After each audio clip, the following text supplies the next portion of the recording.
We're talking mulch today. Not just what it is, how you use it. I'm going to tell you the pluses and the negatives about using mulch in your garden. This is the most common way you'll see me using mulch or even hear me talking about it. I always mulch my strawberry bed, and I always mulch it with straw. I mulch this bed for a different reason than I mulch other beds in my garden.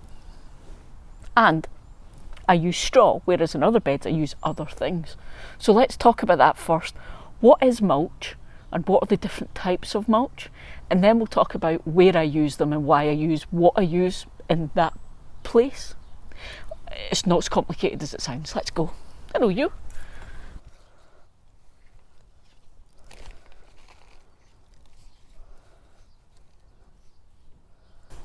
Okay, then there are two groups for your mulch: organic and inorganic.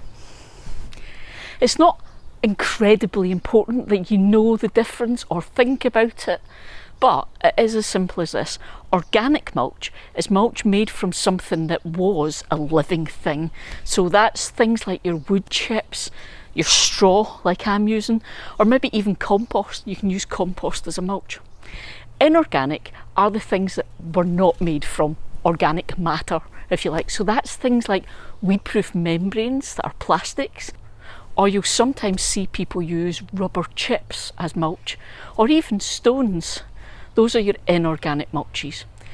You may use different things in different areas of your garden because you want them to fit a different purpose. And that's the thing with mulch. You don't do it for just one purpose. So I'm using straw to mulch my tomato bed, the same as I used it to mulch my strawberry bed. For a lot of people, the main reason they'll use mulch is because it helps to stop the soil drying out on hot sunny days. It helps to prevent the evaporation of any water that's in that soil because you're putting a layer of mulch on top. Usually that layer is about 3 or 4 inches deep. So that's the main reason a lot of people will mulch. It's the reason I'm mulching my tomato bed, to try and help keep the moisture in, because these are going to be big plants that are going to require a nice even level of moisture. So this might just help me with that.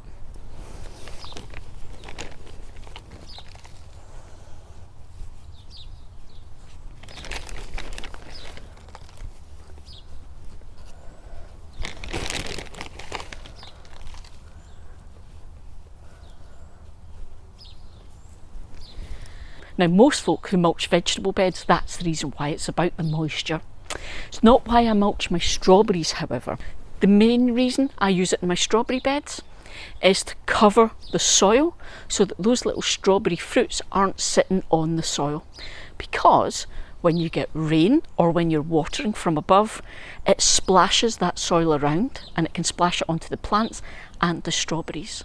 And also, if it's wet, those little strawberries are sitting in that wet soil and they're more likely to rot. So that's another good reason to mulch. It can help prevent the spread of fungus and disease because it stops water splashing off of the soil and back onto the plant. So that's another good reason for it. So I use straw in my vegetable beds specifically because it is really easy to move around. If I want to plant into these, so for instance when these lettuces are ready to be harvested, I want to replace them with some little plug plants and put them in. It's dead easy to do that because I can move the mulch out the way and then plant the lettuce. So that's why I use straw in my vegetable beds rather than some other mulches that I just don't find as easy to work with like that.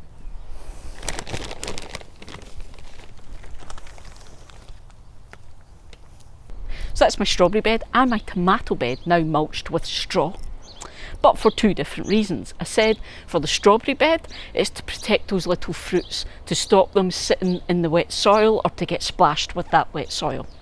For the tomato bed, it's about helping prevent evaporation. There's another reason you might want to mulch, and I do that with my flower beds, especially the fence bed over here. So I'll show you what I use for mulch there and I'll tell you why. So this is the fence bed. It's a flower bed.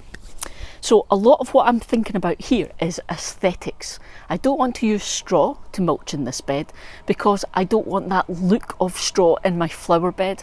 I still use an organic mulch. I use wood chips. Particularly, these are partially composted wood chips.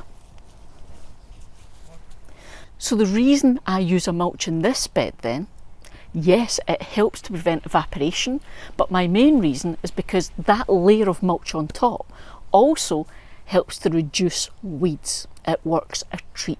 Okay, how it works then. There's a 3 or 4 inch thick layer of bark chippings on this bed.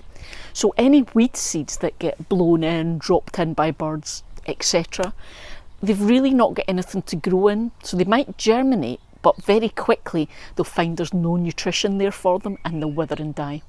So it just creates that barrier between these random seeds and the soil. So there are lots of good reasons to mulch then. So far we've spoke about it helps prevent evaporation because there's a layer on top of the soil. It helps to prevent the spread of disease because when you water or it rains, it's putting a barrier between that wet soil and that contaminated water and not letting it splash back up onto the plants. It also helps to prevent weeds because it doesn't give the weeds a nice, nutritious place to grow in. It also helps to prevent things like your strawberries from rotting by sitting in the wet soil. So that's 4 really good reasons to mulch. I said I was going to give you the pluses and the negatives. So this isn't so much a negative as something to be aware of. The first thing, in this back garden area, I only use organic mulch in these beds. Now the thing is, whether that organic mulch is straw or it's bark chippings, or even you might use grass clippings. I don't, because again I've mentioned it's about aesthetics, because this is a garden that's not just about growing food. But grass clippings are a great mulch to use. However, all of those have one thing in common that can worry some people, so let me clear it up. Any organic matter sitting on the soil surface, as it decomposes, it will leach nitrogen from the soil. And a lot of people worry about that, especially with bark chippings. However, that's not necessarily a bad thing. It's only leaching that nitrogen from the top layer of the soil, from the surface if you like. So it isn't doing any harm to those established plants which are in there. But I mentioned the weeds. It means that that top layer is lacking nitrogen, so any seeds that are sown there will struggle to take because there's not enough nitrogen for them. So it helps with the prevention of weeds. But it also means if you want to sow seeds, you'll want to move that mulch aside until those seeds really take and you have small plants. Then you can put it back. Just something to be aware of. Okay, inorganic mulch. I've got lots of that out front, and that's my number 5 reason why you might want to use mulch. In fact, there's 6. Let's go. We also use mulch in our front garden for a very different reason. So out here we primarily use it as a decorative mulch, and we tend to use these stones or horticultural grit, or some people may call it pea gravel. So we've deliberately chosen these kind of white colours because they just help to highlight our plants and it looks nice. That's our first reason. Yes, it helps to prevent water evaporation. It also helps to prevent weeds, but it has another benefit that you don't often hear mulch recommended for. Let's talk about it over here. So we have this much larger gravel on these 2 beds at the front of the house. Again, it's white so that it's decorative and it stands out nice. Again, it does the same job of helping to prevent evaporation and to help to reduce the weeds. But we have a real problem with local cats using our garden beds and even our lawn as a toilet. And we have found this large gravel deters them. They don't like it, and so far, since we put this down, we haven't had any problems with the cats using the beds as toilets. But I don't use this for any of my vegetable beds or even the flower beds out back that I plant in a lot, because I find this organic mulch here, these stones, they're quite difficult to move away and to then plant in the soil underneath them, because they just get mixed up in the soil and they fall back in, and they're just really difficult to work around. So I only use them in these two established beds where I rarely plant anything new in them. So that's an inorganic mulch then, these stones. If learning about mulch has put a smile on your face, sow a little love on that like button for us and tell us that this is the type of video that you really like.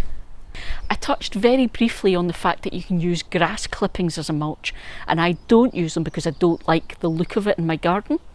But you can also use stray old compost as a mulch, and it is very common to do that. Now, compost does all of the same jobs in terms of it helps prevent evaporation from the soil, because you're adding that 3 or 4 inch thick layer on top of the soil. However, weeds dropping into that compost can then root and grow, so it's not as efficient in helping to reduce the amount of weeding you're going to have. So there's pluses and minuses to all the decisions about what you might use as a mulch, whether you want to use something that's easy to move aside so that you can keep planting, or you use something that's going to deter pests like cats and foxes from using your beds as a toilet. Either way, there's probably a mulch to do what you're after that looks the way you want it to look for your garden.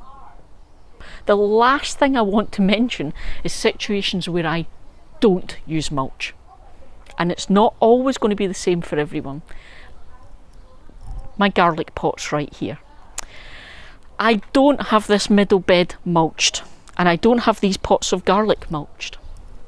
The reason being, last year I had a real problem with this bed because Scotland usually is quite a wet climate. Even through the summer months we can get quite frequent rainfall, and what I found was this bed with the garlic in it just didn't ever dry out in spring. We had a really wet spring.